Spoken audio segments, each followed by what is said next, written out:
Hi,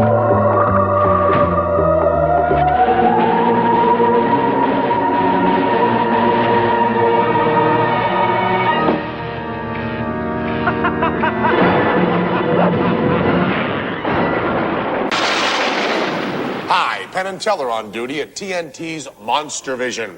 We're watching the building while we watch the movies. Everything is kosher from cellar to penthouse. Coming up next on very special effects is Mysterious Island. It's about a bunch of Civil War soldiers and a couple of fine ladies who end up stranded on an island inhabited by humongous crabs, chickens, and bees. We like this movie because it shows that soldiers, reporters, and society ladies can live together peacefully when forced to. The presence of giant animals should not be a deterrent to people of various cultures forced to cohabitate. That's one of the lessons of Mysterious Island.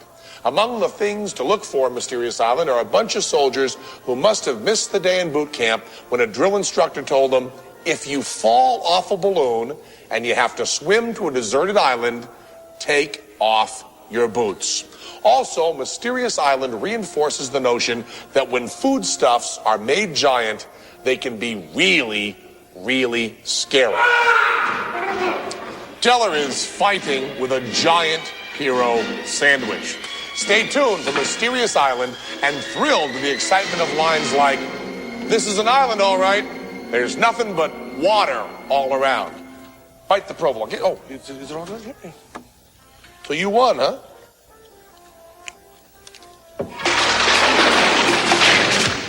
Night Watchman Penn and Teller. So, a bunch of Civil War soldiers escaped from prison in a balloon.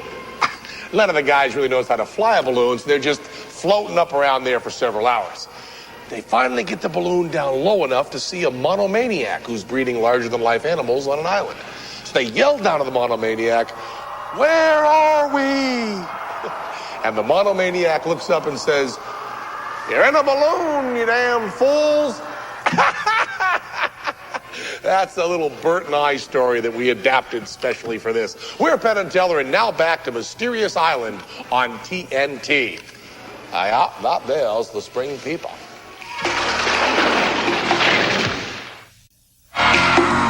Mysterious Island now continues on TNT. Monstervision. You're watching very special effects. Yeah! Going to eat some giant crab tonight. Remember next week on Monstervision, it's the best of the outer limits on TNT. Yeah! Do the crab dance.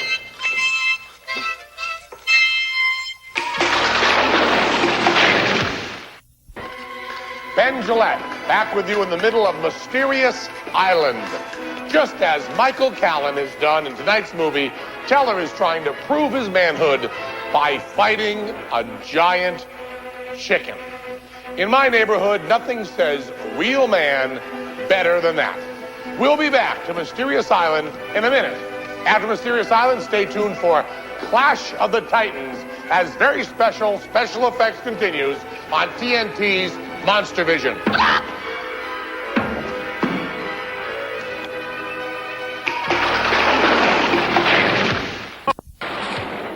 I'm Penn, this is my partner Teller, and since TNT pays less than a working wage, we've had to accept positions moonlighting as security guards for this building. The chance to watch monster movies while protecting an edifice is a heady mix.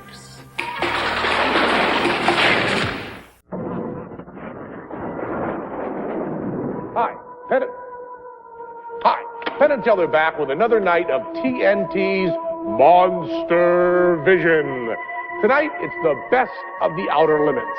Once again, we're maintaining our post guarding one of Gotham's concrete castles from interlopers. First up on the best of the outer limits is the Zanti Misfits, about a race of aliens who want to use the Earth as a repository for the various miscreants of their culture. Oh, man.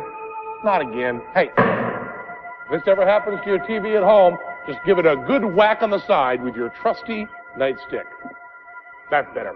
Starring as one of the Zanti's victims is none other than Laura Dern's father, Bruce, who gets to deliver tonight's hot line.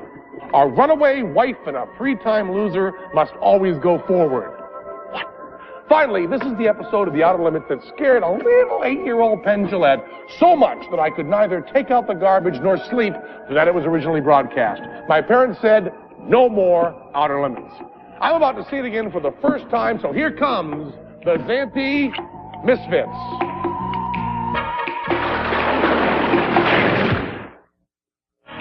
Monstervision will continue in a moment. The Zante Misfits now continues with TNT's Night Watchman, Penn and Teller. You're watching the best of The Outer Limits on Monstervision. And remember to watch next week's Monstervision, Best of the Worst on TNT. Okay, fine. Gag's done. Turn off the damn window.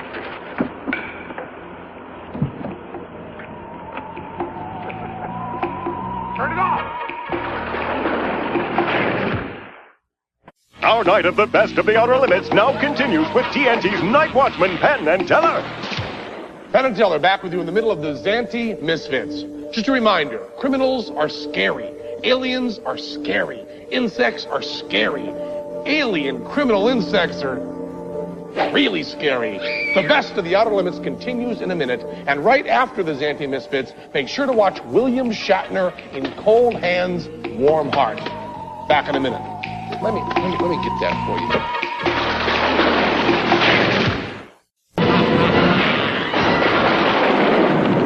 Hi, we're Penn and Teller back with more of the best of the Outer Limits. And we're maintaining our posts here at the guard station, picking up a little extra cash. It's late. We don't have to deal with a lot of folks coming and going. No one to sign in or out. We're picking up $6.31 an hour. It's a pretty good deal for watching movies. And Outer Limits, which are really great. We had the... Oh, man. We are being robbed. $6.31 an hour to watch this thing is slave labor. Teller, just keep repeating to yourselves, limited benefits. Limited benefits. This one is called Cold Hands, Warm Heart, and it sure isn't an A-list episode. A pre-Kirk Shatner plays an astronaut who returns from a mission with a problem. He just can't get warm. Why? See if you can figure it out. We're still trying. Also, see if you can spot an actor from a current series about a certain underage medico who, according to the press release, could prescribe drugs before he could buy beer.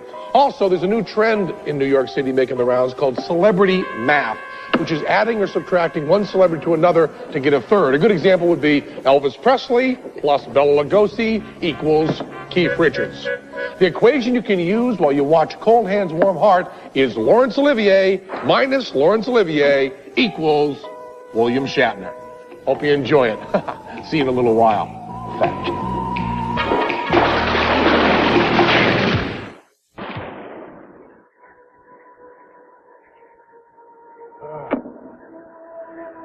If it's from the past, people love it, even if it's not that great.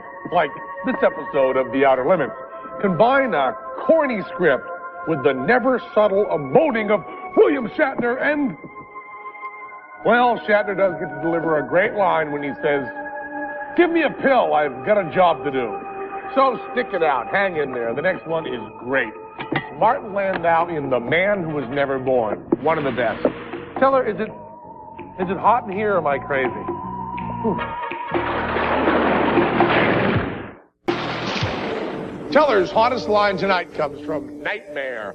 Colonel Jong tells his fellow prisoners, in the opinion of a layperson, the bones of my arm were pulverized. You're watching the best of the Outer Limits on Monstervision. And remember, on next week's Monstervision, it's Howlers Galore on the Best of the Worst night on TNT.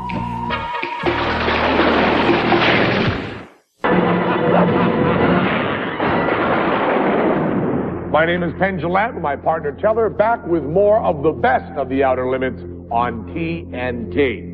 This one is my favorite. It's The Man Who Was Never Born, starring Martin Landau as Andro. It's about a mutant who returns to the 20th century to save the world of the future. Andro has the power to hypnotically make people see him as whoever he wants to be. Isn't that right, Teller?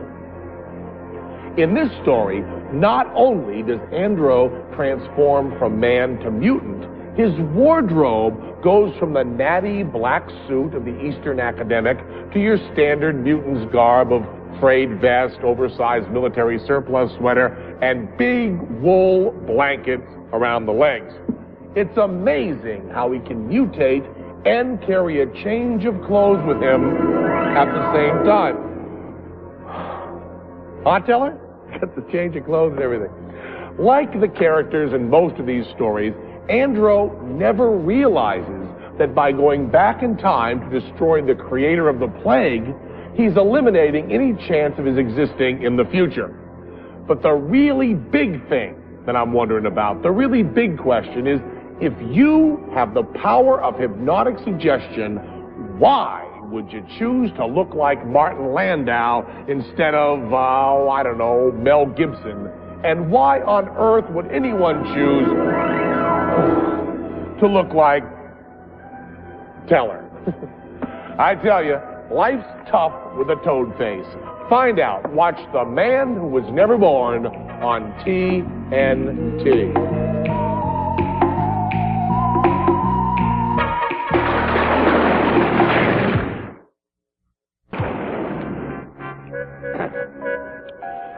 Beauty is always on the edge of being lost. There's a great deal of comfort in the sounds of youth. Pithy dialogue is a way of life on the outer limits. Now back to The Man Who Was Never Born. When it's over, the best of the outer limits continues with the Architects of Fear.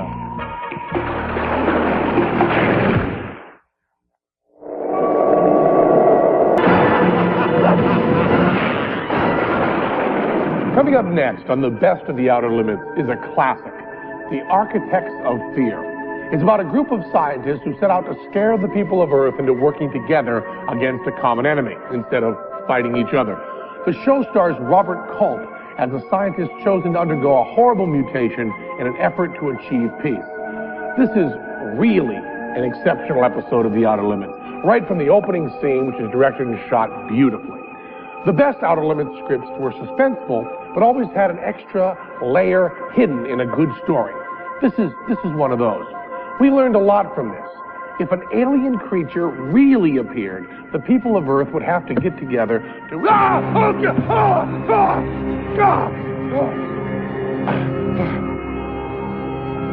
People of Earth, I come from a distant galaxy. I'm going to destroy your planet unless you all work together to defeat me.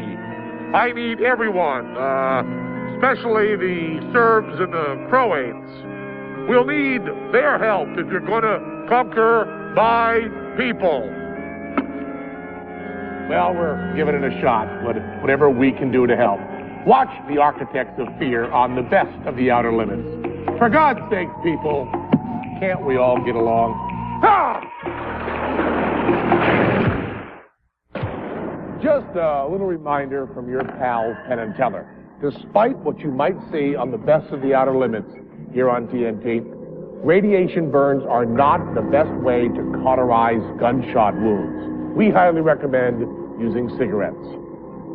We also recommend that you tune in to next week's Monstervision Best of the Worst.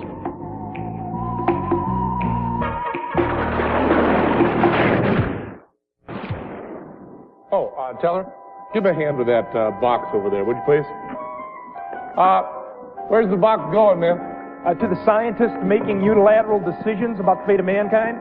Oh, up on 9? Right. Great. Teller, would you take that up there for me, please? It's all set, no problem. Hope there's someone up there to accept the package. Now, let's get back to The Architects of Fear. And after it's over, stay tuned for the 6th finger on the best of the Outer Limits on TNT.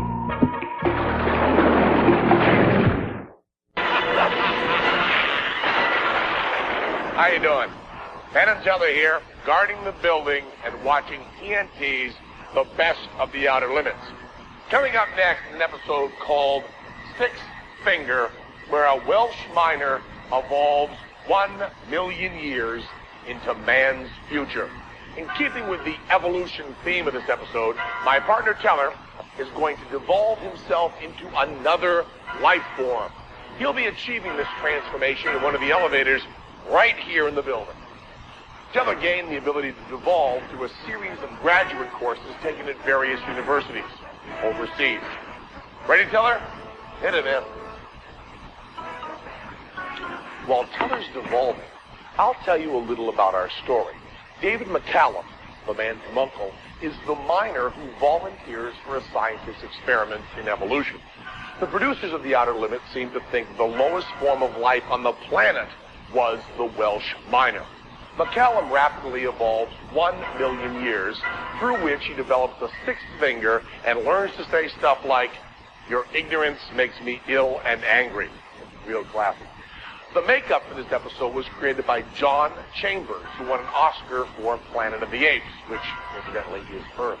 According to Chambers' vision, in 20,000 years, we'll all look just like Stephen Wright.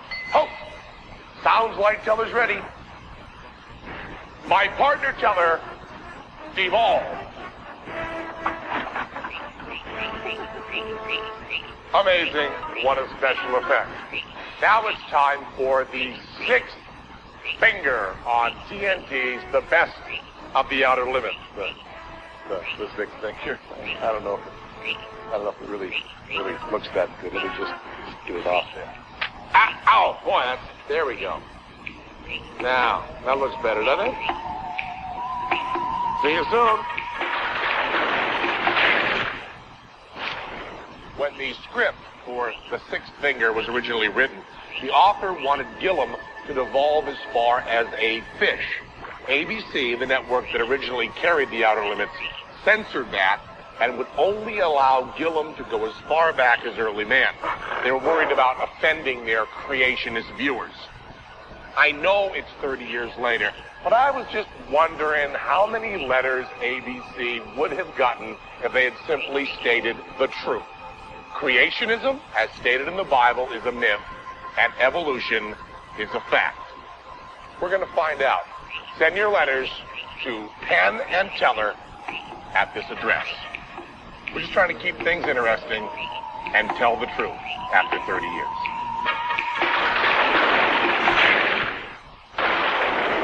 Talk to me. Try to form your thoughts into word patterns using binary systems. You just won't talk to me. We're Penn and Teller. We're back with more of the best of the Outer Limits. There's a guy on this monitor. He wants to talk to us, but he can't tell us what he's trying to say. A situation not too unlike the one in Galaxy Being, the next episode of Outer Limits. Cliff Robertson plays a radio engineer who gets in touch with a being from outer space. Is it merely coincidence that he became a spokesman for a long-distance company? You be the judge. Anyway, Cliff contacts this alien, who in true Outer Limits fashion is not content to stay in his otherworldly limbo, but rather has to come to Earth and be mistaken for a malevolent being who must be destroyed. Get back! What a guy. First he won't talk to me, then he tries to snatch my beverage. Anyway, watch Galaxy Being. We'll be back later. Come on, get it. Come on, get it. You glowing rat bastard. Come on. Our night of the best of the Outer Limits now continues with TNT's Night Watchman, Penn and Teller. Hello, I'm Gilbert Gottfried. We're watching Old Good Slave Girls Go to Heaven, starring Laurie Amsterdam and Jessica Hahn. Hey, Gilbert. You got your own show, okay? Why don't you just run on down to your little studio and show your little movies and stay the hell out of our building, okay? We're Penn and Teller, going back to Galaxy Being on the best of the Outer Limits on TNT. And coming next, it's Demon with a Glass Hand. Up all night. Shut up.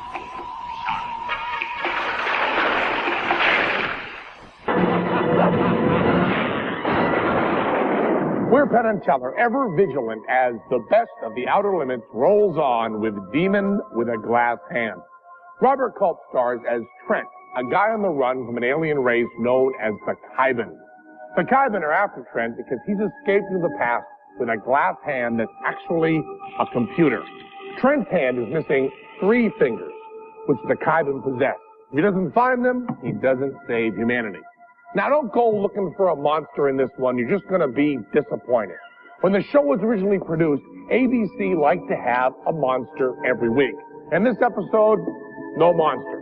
They gave it the title Demon with a Glass Hand, hoping that Demon would fulfill the monster quota.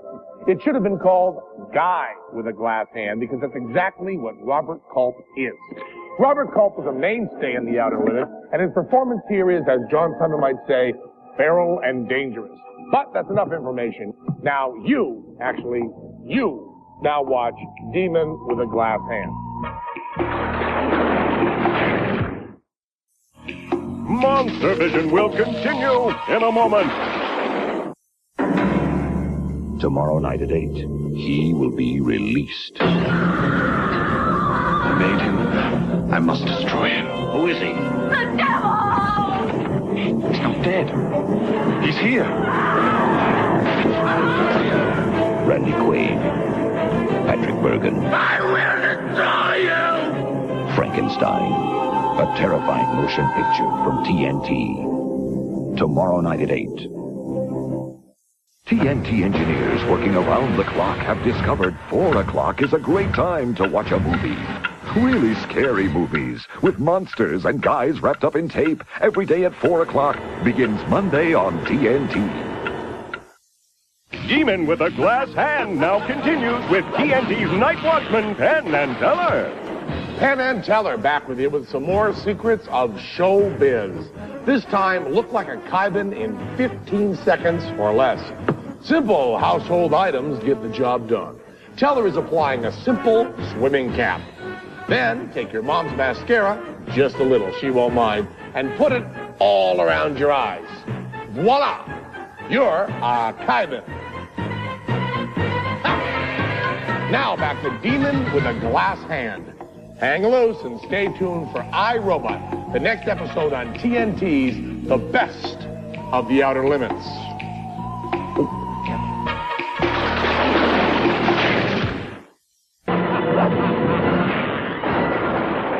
There is nothing wrong with your television set.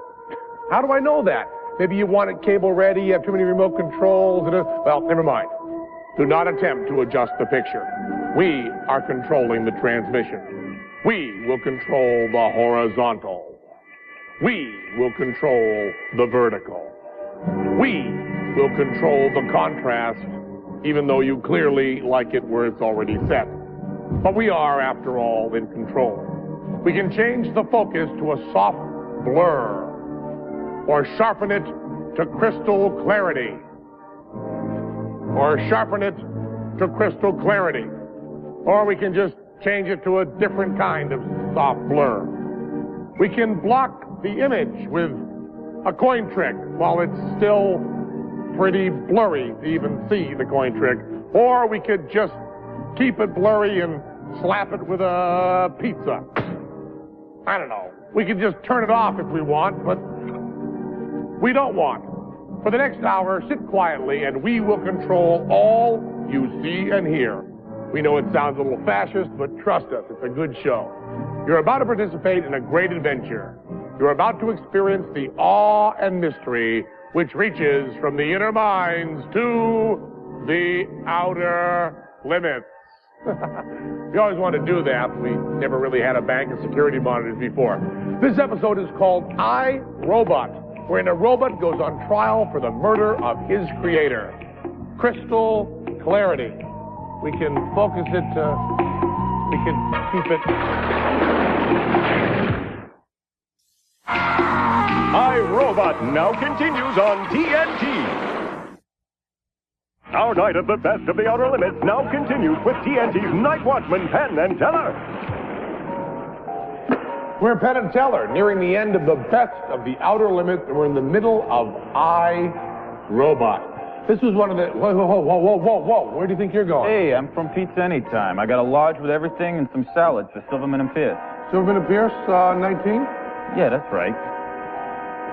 Is this a cash payment, or do they have their account going here? They have a charge account. Oh, okay. Why don't you just run along? It's almost 5 o'clock. That 6 o'clock pizza rush is going to be coming in. Oh, you take it up for me? No problem. Anytime. Hey, thanks, guy. No problem, man. Take it easy. Hey, they're lawyers. They can eat each other to survive. Let's get back to iRobot and stay tuned for the last episode of the best of the Outer Limits on TNT. Wow.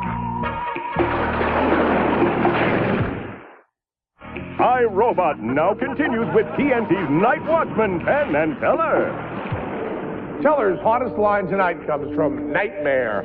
Colonel Jong tells his fellow prisoners, in the opinion of a layperson, the bones of my arm were pulverized. You're watching the best of the Outer Limits on Monstervision. And remember, on next week's Monstervision, it's Howlers Galore on the best of the worst night on TNT.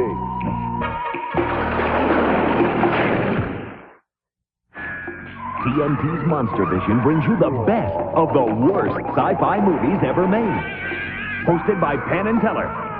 The best of the worst.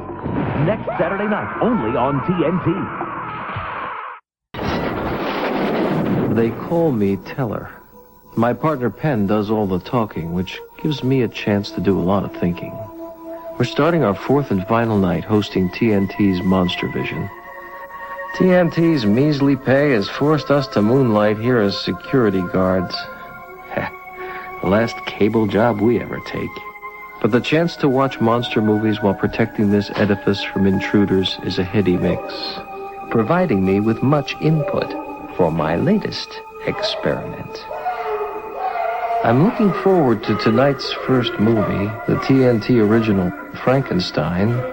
Based on the classic by Mary Shelley, it's about the battle between man's good side and his evil side. Puts me in mind of my own experiments. My creation. My monster. Two halves of the same man. My pleasure.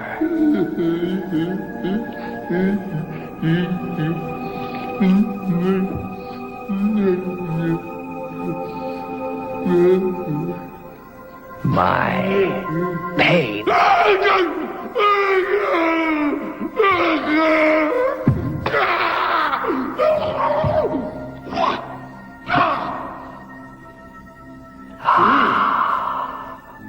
Water.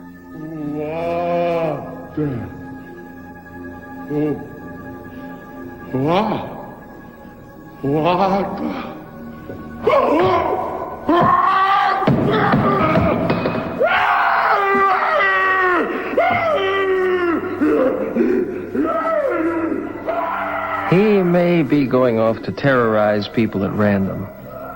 I think I should go after him. On a dog sled. You watch the TNT original Frankenstein.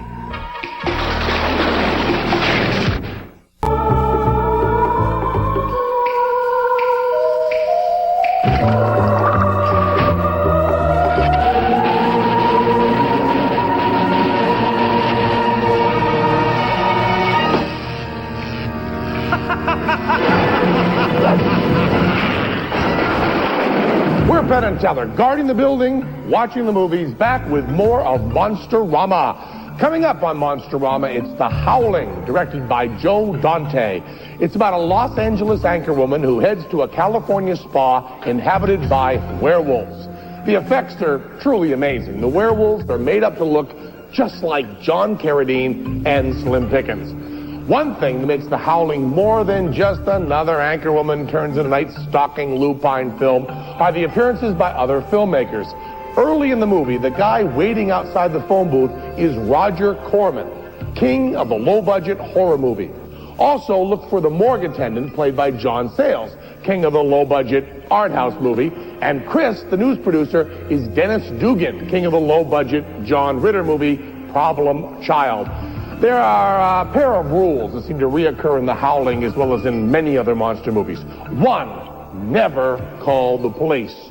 2, always go into the dark alone. We're putting those 2 rules to the test right now. Clearly, there's been something going on in this dumpster for a while. Now, we could call the cops, collect our $6.31 an hour, and pose no real threat to ourselves. But what kind of movie would that make? Instead, we sent Teller out there alone. Let's see how the little guy fares in this. Oh, there he is. There he is now. Careful, Teller. Careful, careful. Whoa, oh. Well, hey. What's going on here?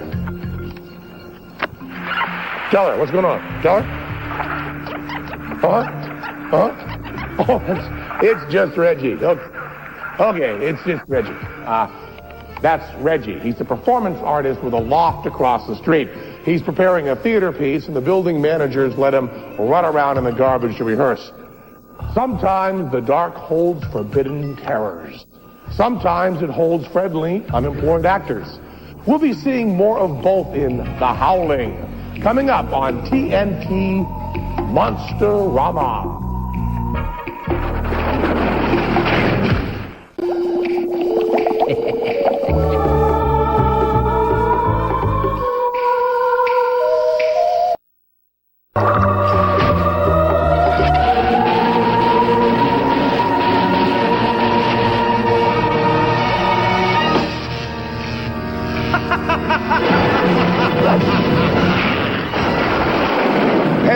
Here, my partner Teller there, and we are smack dab in the middle of Monsterama on TNT's Monstervision. And this next movie it's a great movie. It's Them, and it stars James Whitmore and James Arness. It's about giant, I'm not gonna tell you what's giant in it.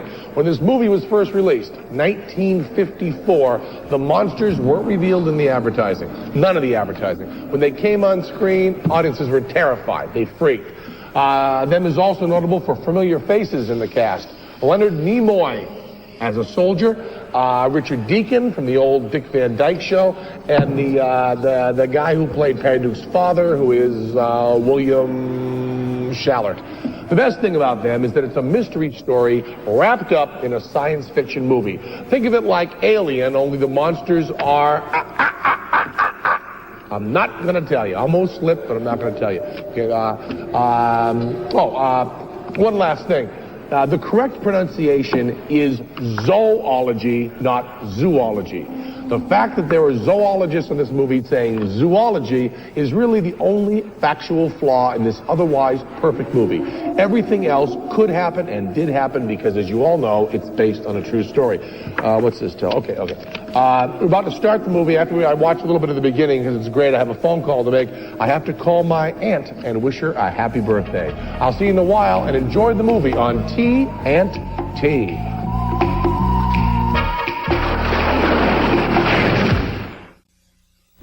Monstervision will continue in a moment.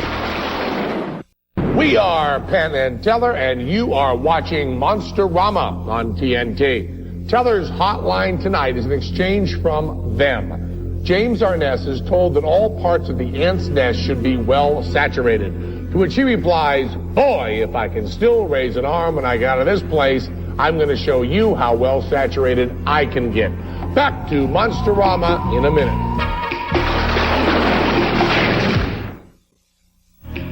Monstervision will continue in a moment. Ben Gillette back with you on TNT's Monsterama.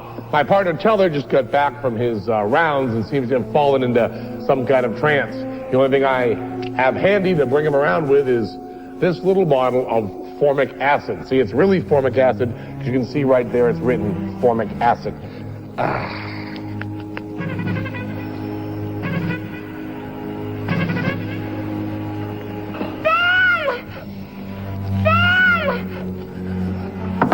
Well, at least he's out of the trance. Now if I could just get him to stop screaming the title of the damn movie. Back to Them in a minute.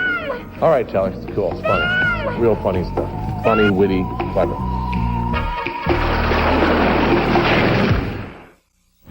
Monstervision will continue in a moment. We're Penn and Teller, and you're watching Monsterama on TNT. You want more monsters? Just wait. TNT's Night Watchman, Penn and Teller, are about to face the thing from another world. Then the ape is big, the ape is tough, but he has a real weakness for blondes. He's King Kong. It's Monstervision, a simple television experiment gone completely berserk. On TNT's Monsterama, you can see my partner Teller on this monitor doing battle with the giant ants frequenting our dumpster. Get the antennae, Teller! Get the antennae! Get him! Get him! There he goes. We'll be back in a minute. Whack him!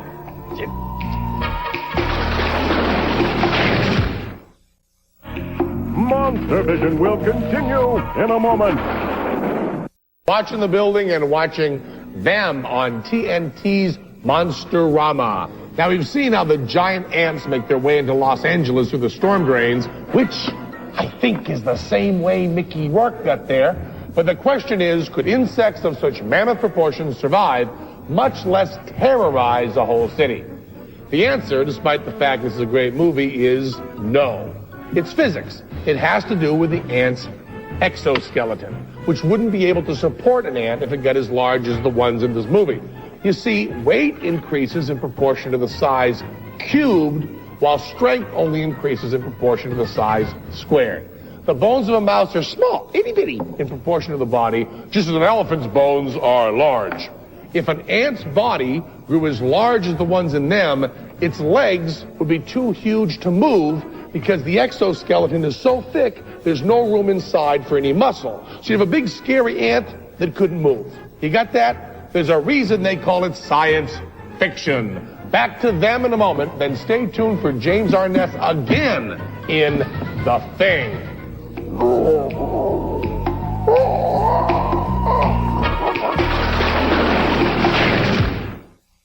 You want more monsters? Just wait. TNT's Night Watchman, Penn and Teller, are about to face the thing from another world. Then the ape is big, the ape is tough, but he has a real weakness for blondes. He's King Kong. It's Monstervision, a simple television experiment gone completely berserk. Penn and Teller back with you on TNT's Monsterama. And there's another true classic coming our way. It's The Thing, produced by Howard Hawks. And now it's even better because it's been colored with a computer. None of that pesky black and white for the privileged viewers of Turner Network Television. Teller is sitting at the controls of a computer similar to the one that was used on this movie to bring out the vivid beiges, purples, and grays, which you couldn't see before the film was festooned with pustules of color. He's trying to liven things up by colorizing our security monitors. While he does that, a little bit about The Thing. The Thing itself is James Arness. Not human, not animal, a vegetable. It goes on a rampage at an Arctic military base, and the men there have to figure out a way to kill it. The Thing was produced by Howard Hawks, who was known for almost every genre but science fiction. He had made comedies like Bringing Up Baby and His Girl Friday, and westerns like The Big Sky and Rio Bravo. The Thing was has a lot of Hawksian elements, including dialogue that flies by with one character's lines overlapping the next. Teller? Never mind. One of the things that makes the movie great is that you really have to listen to what's going on. I think Teller's just about ready. We are about to see the northeast corridor of the 7th floor in full color. I like it.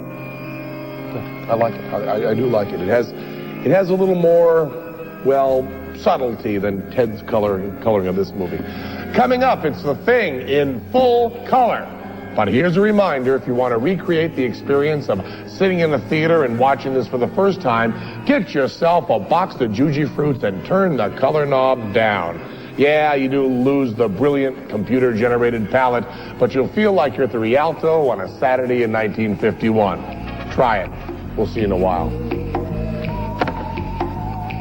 Nice use of yellow. Vision brings you Filled hours of the best of the worst sci-fi movies ever made. Featuring Attack of the 50-Foot Woman and Plan 9 from Outer Space. Hosted by Movies you love to hate. the best of the worst. Next on TNT. Hey, Penn Jillette here, back on our third night hosting Monstervision on TNT and maintaining our watch at this here big city skyscraper. My partner Teller is doing the rounds now. It's best of the worst night on Monstervision, and leading it off is the only movie we know of about giant killer bunnies.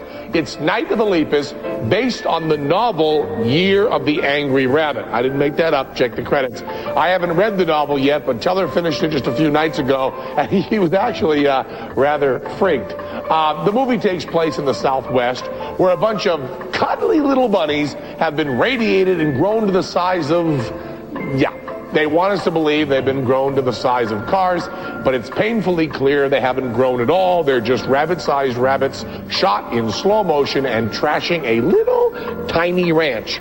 The title of the film is interesting origins. Lepus, of course, is Latin for rabbit, and Night of the is an allusion to other, better films whose titles end with words like Hunter, Iguana, and Living Dead. Jeez, I wonder where Teller is. He's going to miss the beginning of this exciting movie. Night of the Lepus stars DeForest Kelley from Star Trek and Jamie Lee Curtis's mom, Janet Leigh. It also stars Inez Perez, G. Leroy Gantner, and I. Stanford Jolie. I don't know what any of the credits for those last three are, but I like stumbling over their names. So, here comes Night of the Lepus, and we'll be back later.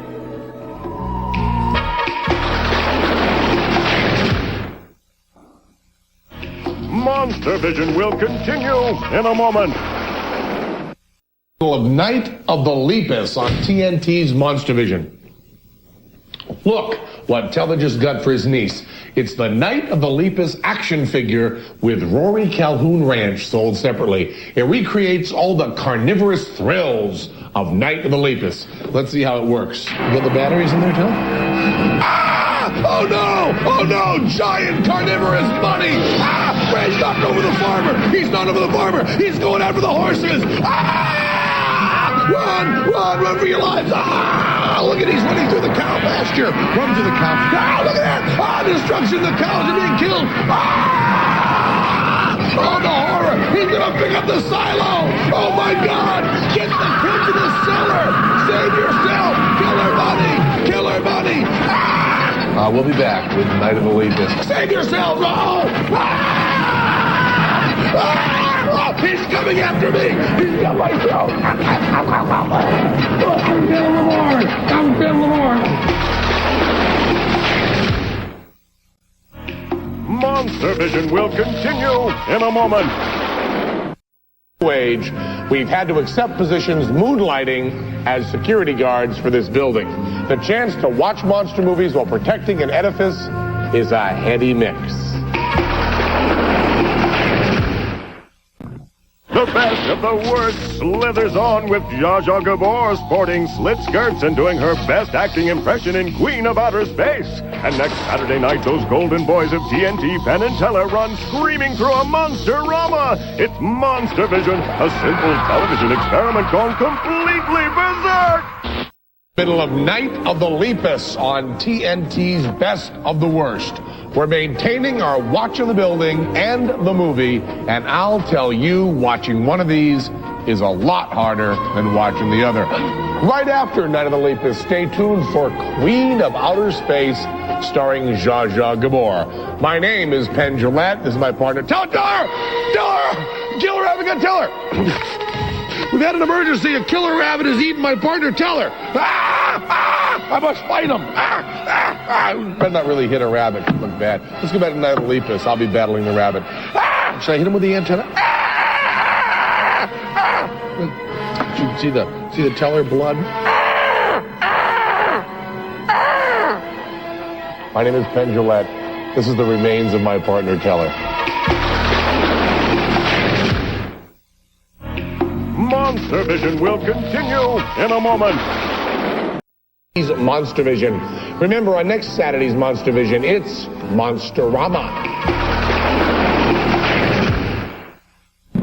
The best of the worst slithers on with Zsa Zsa Gabor sporting slit skirts and doing her best acting impression in Queen of Outer Space. And next Saturday night, those golden boys of TNT, Penn and Teller, run screaming through a Monsterama. It's Monstervision, a simple television experiment gone completely berserk. Penn Jillette, my partner Teller, back at our post as the stinkers roll on. Next up on TNT's Monstervision, it's Queen of Outer Space, starring Zsa Zsa Gabor. It's about 3 astronauts who land on Venus and find it inhabited with women. Get it? Venus. Women. The movie was made in 1958 and takes place in 1985.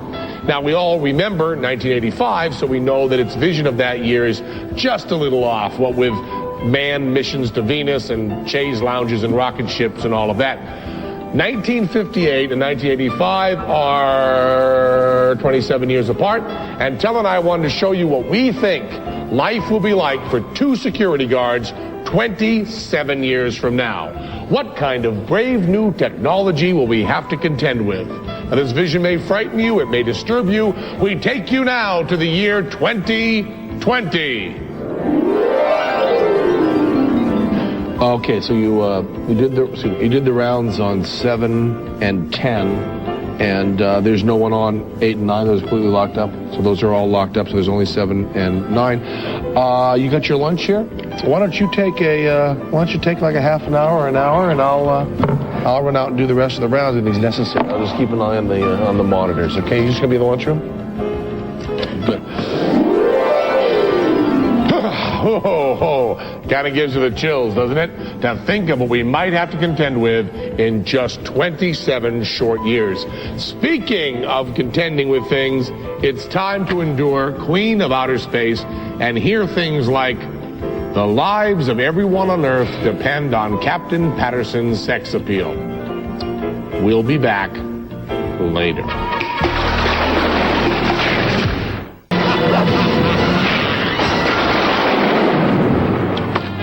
Penn and Teller back with you as TNT's Best of the Worst night continues to inflict itself upon us.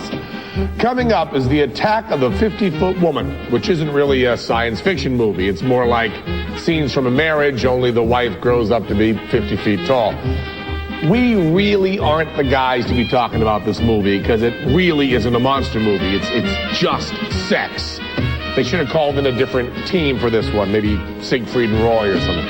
The actual attack on the 50-foot woman doesn't take place until like an hour of the most turgid soap opera imaginable has dragged on by. It's all about a mentally unstable woman whose husband is running around with the town slut. Both women are card-carrying 50s bombshells with more curves than a loony straw. To be sure, incongruities and shoddy production values abound. The huge spaceman is transparent, as if some mistake were made in the processing of the film. Of course, when the director was asked about it, he said it was intentional. Also, the giant spaceman has normal-sized people furniture in his satellite spaceship. Now, this is another thing. Every time the characters talk about the UFO in this movie, they call the UFOs satellites. The way I figured is the movie was made right after the Sputnik satellite was launched, and everyone thought satellites were just cool things from up in the air. If it came from the sky, they figured it's gotta be a satellite. You might be wondering why Teller has been performing here with all the enthusiasm of a guy working his first children's party. Well, we're getting paid $6.31 an hour for guarding the building, and TNT is paying us a couple bucks an hour to watch the movie. They're paying us for watching it. You're doing it for nothing, so we thought you could use a little real entertainment as we make our way into Attack of the 50-Foot Woman, which is coming up on Best of the Worst on TNT's Monstervision.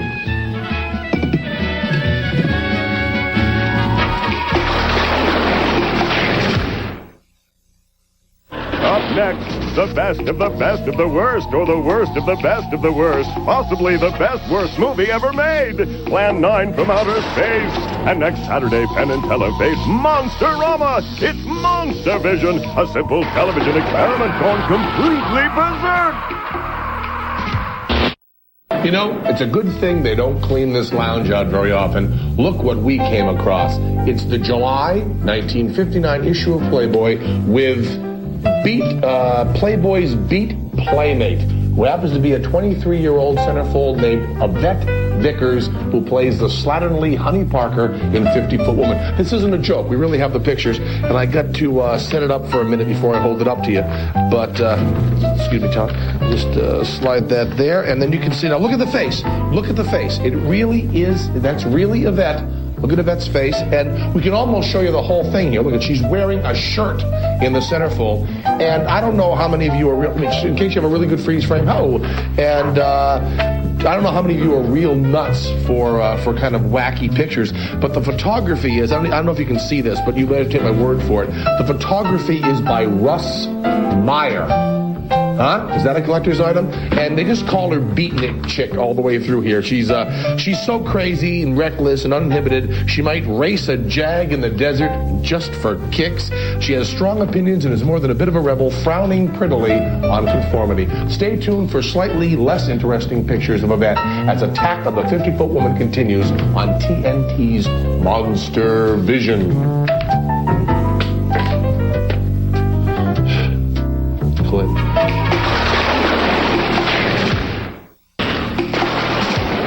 I'm Penn, this is my partner Teller, and since TNT pays less than a working wage, we've had to accept positions moonlighting as security guards for this building. The chance to watch monster movies while protecting an edifice is a heady mix. Monstervision will continue in a moment. We're Penn and Teller, and you're watching Best of the Worst Night on TNT's Monstervision. Here's a fact. The Attack of the 50-Foot Woman actually came in $10,000 under budget. Guess the producers felt that the extra 10 grand couldn't make the movie any worse, so they just didn't spend it. Monstervision's back in a minute. Remember to tune in to next Saturday's Monstervision Monsterama. Up next, the best of the best of the worst, or the worst of the best of the worst, possibly the best worst movie ever made. Plan 9 from outer space. And next Saturday, Penn and Teller face Monsterama. It's Monstervision, a simple television experiment gone completely berserk.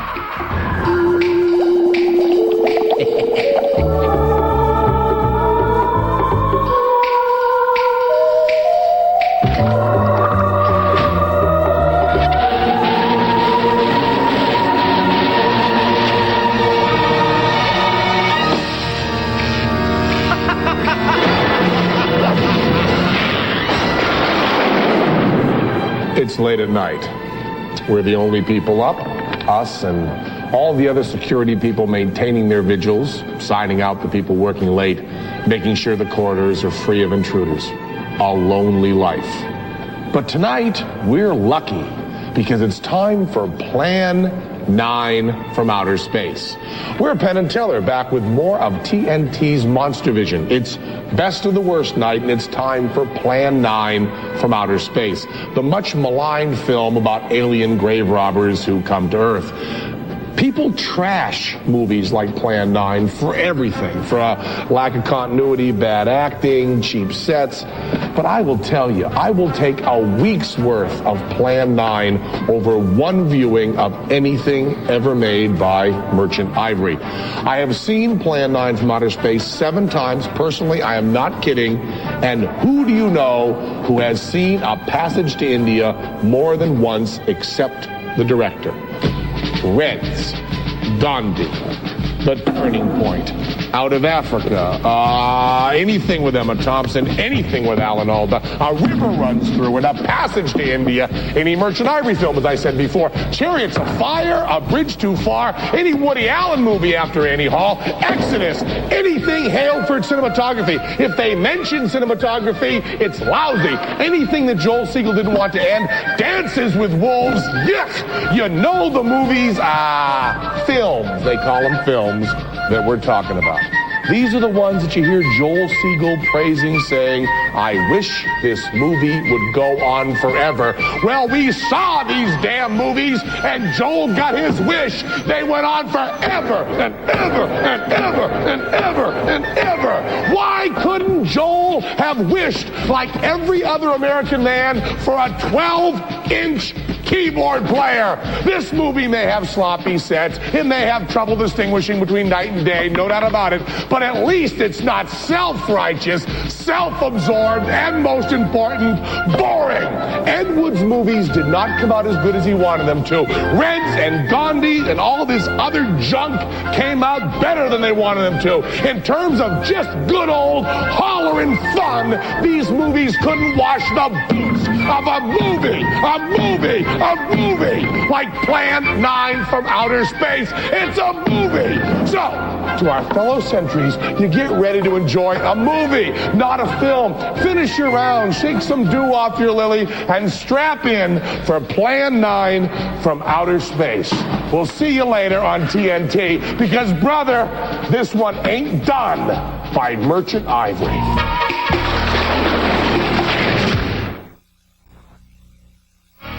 Monster. Maybe we've seen this movie too many times, but do the aliens' uniforms make them look a little like the Moiseyev dancers? I don't know. We're Penn and Teller, enjoying Plan 9 from Outer Space, with the only other folks who are awake at this hour, our security guard brethren. Here's a little factoid about Plan 9. Bela Lugosi died early in the shooting of the movie, which is why you only see him at the beginning. Later in the film, his character reappears, but it's played by another actor covered with a cape. In true Ed Wood fashion, though, the replacement actor, who was Wood's chiropractor, is about 8 inches taller than Bela Lugosi. We're Penn and Teller, and you're watching the absolute best of the best of the worst. Plan 9 from Outer Space on TNT's Monstervision. Back in a while. Should you sign in? Did you sign in? You should have.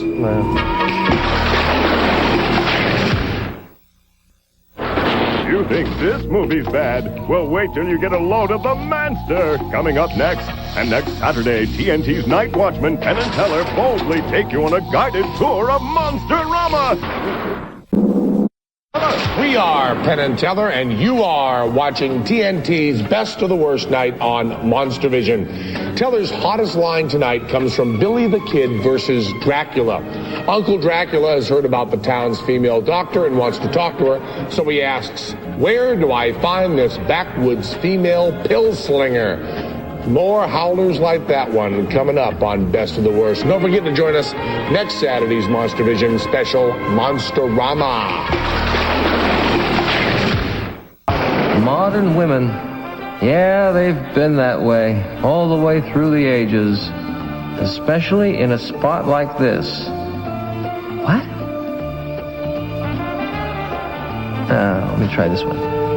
How could I hope to hold down my command if I didn't believe what I saw and shot at? Wow. The saucers are up there, and the cemetery is out there, but I'll be locked up in there. We're Penn and Teller, and you're watching Plan 9 from Outer Space on TNT's Best of the Worst night. Let me look at this one. About visits. That would indicate visitors.